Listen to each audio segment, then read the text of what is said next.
So hello friends, welcome back to our channel. கொஞ்ச நாள் நம்ம சேனலில் வந்து வீடியோ வந்து வரல. ஸோ அதுக்கான ரீசன் என்ன அப்படின்றத அந்த வீடியோவில் வந்து உங்களுக்கு சொல்ல போகிறேன். ஆக்சுவலாக மகிழ்க்கு வந்து உடம்பு சரியில்லை. லாஸ்ட் ஒரு 1 வீக்காக மகிழை வந்து ஹாஸ்பிட்டலில் வச்சுருந்தோம். நிறைய பேர் திரும்பி கேட்பீங்க, இது ஒரு வீடியோவாக எடுத்து போடுறீங்க ஏன்னுட்டு. நான் வந்து வீடியோவாக இதை போடுறது வந்து எதுக்குன்னா, நிறைய பேருக்கு ஒரு அவேர்னஸ் இல்லை. எனக்குமே அந்த அவேர்னஸ் இல்லாதனால தான் மகிழ் வந்து ஹாஸ்பிட்டல் அட்மிட் பண்ணுற அளவுக்கு போனால்.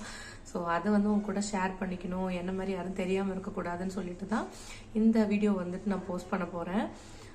ஆக்சுவலாக என்னாச்சுன்னா, பொங்கலுக்கு வந்து ஊருக்கு போயிருந்தோம் இல்லையா. ஊருக்கு போயிருந்த போது மகிழ் வந்து வழக்கத்தை விட கொஞ்சம் யூரின் வந்து அதிகமாக போயிட்டு இருந்தான். ஸோ நம்மளுக்குலாம் என்ன, யூரின் போனால் நல்லது தான், நிறைய யூரின் போனால் நல்லது தான், டாக்டர்ஸ்லாம் வெளில வருது அப்படின்னு நினச்சிட்டு நம்ம இருப்போம். ஸோ அதே மாதிரி தான் நானுமே நினச்சிட்டு இருந்தேன். சரி, யூரின் தானே போகிறான் அப்படின்னு சொல்லிட்டு. இது வந்து எனக்கு பெருசாக இதாகவே இல்லை. ஊருக்கு போயிட்டு வந்தாச்சு.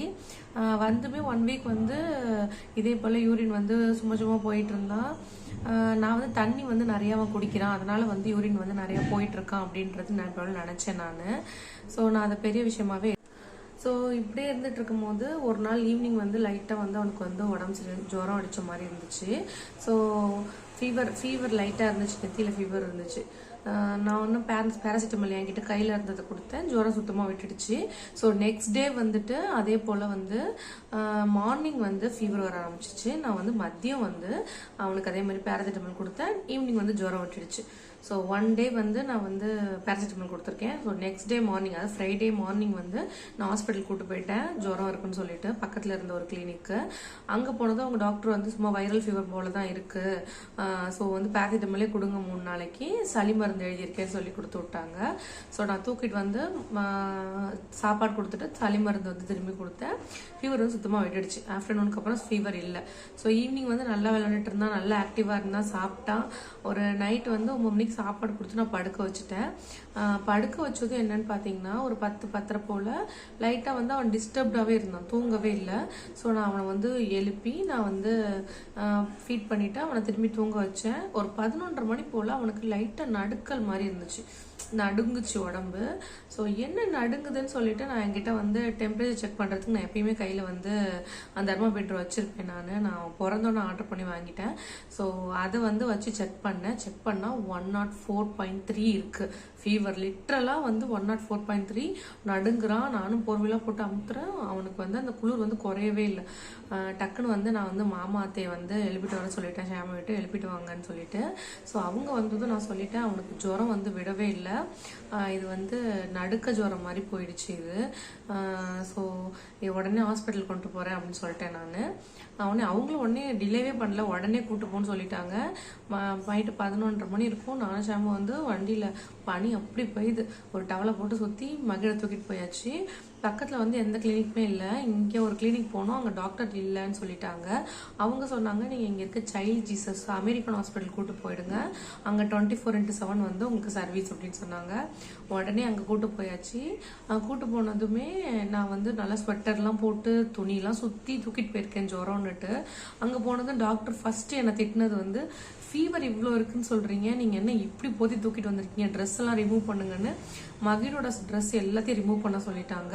அவன் போட்டிருந்த பேம்பர்ஸோட தான் வச்சுருந்ததும் ஒரு கிண்ணத்தில் தண்ணி கொடுத்து, ஒரு டவல் கொடுத்து, பச்சை தண்ணி இதை புழிஞ்சு போட்டு ஃபுல்லாக தொடங்க. டெம்பரேச்சர் ஃபர்ஸ்ட் நீங்கள் குறைக்கணும், இப்படியே டெம்பரேச்சர் வந்து இம்ப்ரூவ் ஆகிட்டே இருந்துச்சுன்னா நெக்ஸ்ட் ஃபிக்ஸ் லெவலில் போய் விட்டுரும் அப்படின்னு சொல்லிட்டாங்க. ஸோ இதே மாதிரி டவல் வச்சு தொடச்சிட்டே இருந்தோம். இதுக்கு இடையில வந்துட்டு 3 நாளாக ஃபீவர் இருக்குன்றீங்க, பேராசிட்டமல் கொடுத்து குறையலன்றீங்க, ஒரு பிளட் டெஸ்ட் ஒன்று பார்த்துருவோம் அப்படின்னு சொல்லிட்டாங்க. சரின்னு சொல்லிட்டு நைட்டு 12 மணிக்கு போய் பிளட் டெஸ்ட் கொடுத்துட்டு, அடுத்து வந்து இங்கே ஒரு டவல் வச்சு தொடச்சி அந்த டெம்பரேச்சர் வந்து கூல் டவுன் பண்ணிகிட்டே இருக்கும். பார்த்தீங்கன்னா பிளட் டெஸ்ட் வந்து 1.5 hour கழிச்சு வந்துச்சு. அதில் வந்து பிளட் செல்ஸ் இருக்கு இல்லையா, பிளேட் செல்ஸ், அது ஒயிட் செல்ஸ், அது வந்து 60,000க்கு வந்துருச்சுன்ட்டாங்க. என்ன இவ்வளோ கம்மியாக இருக்குது, நாங்கள் வந்து டெங்குன்னு சொல்லிட்டு டவுட் பண்ணுறோம், உடனே இம்மீடியட்டாக அட்மிஷன் பண்ணியிருக்காங்கன்ட்டாங்க. அப்போதைக்கு மணி 2. எனக்கு ஒன்றுமே புரியலங்க. நல்லா இருந்துட்டு இருந்த பையன், ஆக்டிவாக இருந்துட்டு இருந்த பையன், டக்குன்னு வந்து இந்த மாதிரி வந்து ஃபீவர்னு கொண்டு போய் பிளேட் செல்ஸ் கம்மியாக இருக்குன்ட்டு ரொம்ப பயந்துட்டேன். உடனே வந்து அத்தை மாமாவுக்கு ஃபோன் அடித்து அவங்கள வர சொல்லிட்டேன். நான் அம்மாவுக்கு ஃபோன் பண்ணி அம்மா நீ உடனே வந்துருமா அப்படின்னு சொல்லிட்டு அவங்கள்ட்ட சொல்லிட்டேன். ஸோ அவங்க அத்தை மாமா உடனே வந்துட்டாங்க. அம்மாவும் கிளம்பி ஒரு 6 மணி போல் வந்துட்டாங்க. சலைன் போட்டு ட்ரிப்ஸ் ஏறிக்கிட்டே இருக்குது. கொஞ்சம் கூட ஜுரம் விடவே இல்லைங்க. ஆக்சுவலாக ட்ரிப்ஸுக்கு வந்து அவங்களுக்கு எப்படி பண்ணிட்டாங்கன்னா, குழந்தைக்கு இப்படி கை இருக்குல்ல, அடியில் ஒரு ஸ்கேல் மாதிரி வச்சு கட்டி அவங்க கையை அசைக்க முடியாமல் வச்சு இங்கே ட்ரிப்ஸ் போட்டிருந்தாங்க. ஸோ ட்ரிப் போடும் போதே 3 டெஸ்ட் பிளட் டெஸ்ட்டுக்கு வந்து அவங்க வந்து சாம்பிள்ஸ் எடுத்துக்கிட்டாங்க. ஸோ 3 பிளட் டெஸ்ட்டுமே வந்து ஒன்று வந்துட்டு மார்னிங் வந்துடும், 2 வந்து மார்னிங் வந்துடும், ஒன்று வந்து அடுத்த நாள் ஈவினிங் வரும். டெங்கு டெஸ்ட் வந்துட்டு டே ஆஃப்டர் டுமாரோ மார்னிங் தான் வரும் அப்படின்ட்டாங்க. ஸோ ஒரு டெஸ்ட்டாக வருது. டைஃபாய்டு எல்லா டெஸ்ட்லையும் நெகட்டிவ் தான் வந்துட்டுருக்கு. டெங்கு டெஸ்ட்டுக்காக மட்டும் வெயிட் பண்ணிட்டு இருக்கோம். ஃபீவர் குறையவே இல்லை, ட்ரிப்ஸ் ஏற்றிட்டே இருக்காங்க. ஃபீவர் குறையுது மீன்ஸ் டெம்பரேச்சர் வந்து 99 வருது. ஆனால் நெத்தி சூடு கொஞ்சம் கூட இறங்கல அவனுக்கு. திரும்பி வந்து ஃபுல்லாக வந்து 102 போயிடுது ஃபீவரு. ஸோ இப்படியே வச்சு அவனை மானிட்டர் பண்ணிகிட்டே இருந்தாங்க. டெங்கு டெஸ்ட் வந்துச்சு. அவங்க டெங்கு டெஸ்ட் வந்ததும் அவங்க வந்து டெங்கு டெஸ்ட் வரதுக்கு முன்னாடியே அவங்க பிளேட்டட் செல் இம்ப்ரூவ் பண்ணுறதுக்கு ஒரு இன்ஜெக்ஷன் போட்டாங்க. ஸோ டெங்கு டெஸ்ட்டு வந்ததுக்கப்புறம் டெங்கு வந்து நெகட்டிவ் வந்துடுச்சு. ஸோ டெங்கு நெகட்டிவ்னா அப்போ எதனால வந்து பிளேட்லெட்ஸ் கம்மியாக இருக்குன்னுட்டு திரும்பி அவங்க யூரினல் டெஸ்ட் கேட்டாங்க. ஸோ யூரினல் டெஸ்ட் எல்லாமே எடுத்து கொடுத்ததுக்கு பிளட்ல வந்து யூரினல் இன்ஃபெக்ஷன் வந்து காட்டுதுன்னு சொல்லி அவங்க அடுத்த யூரினல் டெஸ்ட்டுக்கு வந்து வெயிட் பண்ணாமல் இந்த டெஸ்ட் வந்தோடனே அவங்க டேப்லெட் கொடுக்கும், அதாவது இன்ஜெக்ஷனில் வந்து மருந்து கொடுக்க ஆரம்பிச்சிட்டாங்க. அது வந்து யூரினல் டெஸ்ட் என்னன்னா கல்ச்சர் டெஸ்ட்னு சொன்னாங்க. ஸோ யூரின் வந்து போனதை வந்து எடுத்து வச்சு 3 days மானிட்டர் பண்ணுவாங்களாம். அதில் வளர்கிற பாக்டீரியாஸ் பொறுத்து அந்த கல்ச்சர் டெஸ்ட்டுக்கு வந்து ட்ரீட்மெண்ட் கொடுப்பாங்கன்னு சொல்லியிருந்தாங்க. ஸோ ஃபைனலாக அவனுக்கு யூரினல் டெஸ்ட்டுன்னு சொல்லிட்டு கன்ஃபார்ம் பண்ணிவிட்டு அதுக்கேற்ற மருந்து மாத்திரை கொடுத்து நான் வந்து வீட்டுக்கு தூக்கிட்டு வந்துட்டேன்.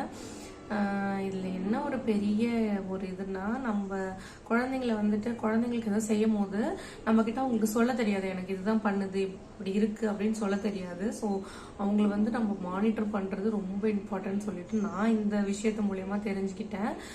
ஒருத்தவங்க வந்து இப்போது யூரின் போகாமல் இருந்தால் தான் நம்ம யூரின் போகலை என்னன்னு சொல்லிட்டு நம்ம இது பண்ணுவோம். யூரின் போயிட்டு இருக்கும்போது நல்லபடியாக யூரின் போயிட்டு இருக்கான் அவனுக்கு என்னன்னு சொல்லிட்டு தான் நம்ம நினைப்போம். அதே மாதிரி தான் நானும் நினச்சேன். பட் அது டோட்டலி ராங் அப்படின்னு சொல்லிட்டு இன்னைக்கு ப்ரூவன் ஆயிருக்கு. ஸோ இன்னமும் வந்து நான் மகிழ வந்து இன்னும் கொஞ்சம் டேக் கேர் பண்ணி பார்த்துக்க வேண்டிய கட்டாயத்தில் நான் இருக்கேன். ஏற்கனவே நான் நல்லா டேக் கேர் பண்ணி தான் மகிழ பார்த்துட்டு இருக்கேன். ஸோ அப்படி இருக்கும் போதே இப்படி வந்துருச்சுன்னு எனக்கு ரொம்ப கில்ட்டாக இருந்துச்சு. ஸோ அவனை வந்து இன்னும் கொஞ்சம் நல்லா பார்த்துக்கணும் அப்படின்ட்டு தான் நான் நினைக்கிறேன். நான் ஆக்சுவலாக உங்ககிட்டயும் சொல்ல வேண்டியது அதுதான். யூஸ்வலை விட மாறா ஏதாவது ஒரு சின்ன மாற்றம் தெரிஞ்சால் கூட உடனே அதை கவனிங்க, அதுக்கான ஸ்டெப் எடுத்து வைங்க. நீங்கள் வந்து கை வைத்தியம் இல்லை இது பண்ணுறேன் அது பண்ணுறேன்னுலாம் காமிச்சிட்டு இருக்கிறத விட ஒன்ஸ் ஒரு டாக்டர்கிட்ட கூட்டு போய் கிளாரிஃபை பண்ணிக்கிட்டு வந்துருங்க. இன்னொரு முக்கியமான விஷயம், நீங்கள் எந்த டாக்டர்கிட்ட கொண்டு போய் காட்டுறீங்கன்றதை பொறுத்தும் இருக்குது. ஏன்னா எல்லா டாக்டரும் வந்து அனுபவசாலியாக இருக்கிறது கிடையாது. சும்மா ஒரு MBBS பீடியாட்ரிக் படிச்சுட்டு வந்து ஒரு சின்ன கிளினிக் வச்சுட்டு உட்காந்துடுறாங்க. ஒரு குழந்தைக்கு ஒன்று பண்ணுதுன்னா அதை வந்து என்ன ஏதுன்னு சொல்லிட்டு கொஞ்சம் கூட ஒரு இது எடுத்துக்க மாட்டாங்க. நான் வந்து அவங்க பேர் வந்து சொல்ல விரும்பல இந்த வீடியோவில். நான் இன்னமும் கண்டிப்பாக அந்த கிளினிக்கு போக மாட்டேன். ஒரு என்னையை பொறுத்த வரைக்கும் ஒரு குழந்தைக்கு நீங்கள் வந்து ட்ரீட்மெண்ட் பண்ண போகிறீங்க காட்ட போகிறீங்கன்னா ஒரு 20+ இயர்ஸ் வந்து எக்ஸ்பீரியன்ஸ் உள்ளவங்க கிட்ட காட்டுறது பெஸ்ட்டுன்னு எனக்கு தோணுது. ஏன்னா அவங்களுக்கு உள்ள அனுபவம் வந்து இப்போ வந்து புதுசாக வரவங்களுக்கு இருக்க மாட்டுது.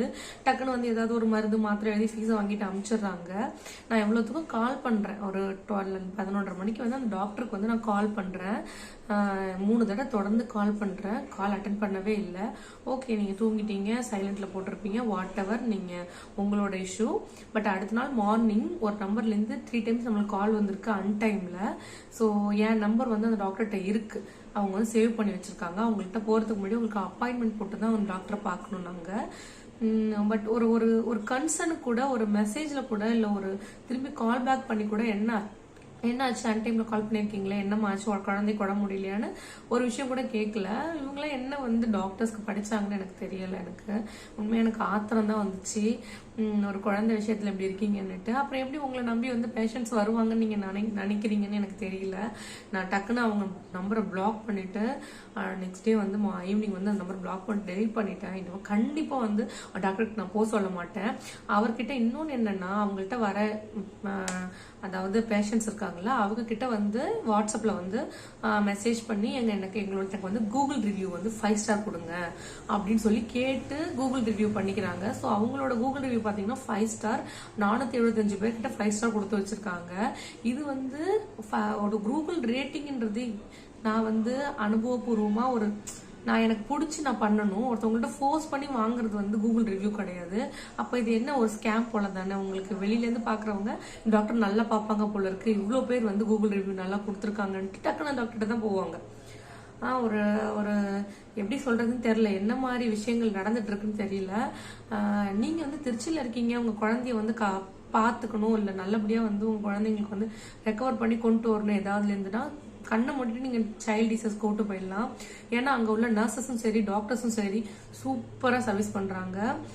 நம்ம ஏதாவது டவுட் கேட்டா கூட மூஞ்சி சொல்லிக்காம டாக்டரா இருக்கட்டும் நர்ஸா இருக்கட்டும் எத்தனை மணி நேரமா இருக்கட்டும் போய் கூப்பிட்ட உடனே வந்து நமக்கு சர்வீஸ் பண்ணி கொடுக்குறாங்க. ஃபீஸுமே என்னை பொறுத்த வரைக்கும் அஃபோர்டபுள். நான் வந்து 5 டேஸ் வந்து மகிழ வச்சிருந்தேன். ஸோ மெடிசன் பிளஸ் வச்சிருந்தது டாக்டர் ஃபீஸ் எல்லாமே சேர்த்து எனக்கு 18,000 வந்துச்சு. இதுவே வந்து நீங்க காவேரி அந்த மாதிரிலாம் போனீங்கன்னா இன்னும் கூட வரதுக்கு நிறைய சான்சஸ் இருக்கு. ஸோ இந்த வீடியோ உங்ககிட்ட வந்து ஷேர் பண்ணிக்கணும்னு நினைச்சேன். இன்னும் கொஞ்ச நாளுக்கு வந்து என்னோட சேனலுக்கு வந்து வீடியோலாம் வராது. ஸோ நான் வீடியோ வந்து போஸ்ட் பண்ண போறது இல்லை. ஏன்னா மகிழ வந்து ரெக்கவர் பண்ணி ஃபுல்லாக கொண்டு வரணும். இன்ஸ்டாகிராமா இருக்கட்டும் யூடியூபா இருக்கட்டும் கொஞ்ச நாளுக்கு ஒரு 1 வீக் 2 வீக் கழிச்சு தான் வந்து வீடியோஸ் எதுவுமே வர மாதிரி இருக்கும். ஸோ நம்ம சேனலை வந்து ரெகுலராக பார்த்துட்டு இருக்கவங்க எனக்கு சப்போர்ட் பண்ணவங்க தொடர்ந்து சப்போர்ட் பண்ணுங்க. கண்டிப்பாக நான் வந்து பேக் டு ஃபார்ம் வந்து வீடியோ வந்து போஸ்ட் பண்ணுவேன். ஸோ அது வரைக்கும் கொஞ்சம் பொறுமையாக வெயிட் பண்ணுங்க. என்னோட நிலைமை உங்களுக்கு புரியும்னு நினைக்கிறேன். நான் வந்து மகிழ டேக் கேர் பண்ணிக்கணும். ஸோ நான் வந்து இன்னொரு வீடியோ இல்லைன்னா vlogல உங்களை சீக்கிரமா மீட் பண்றேன் ஃப்ரெண்ட்ஸ். பாய்.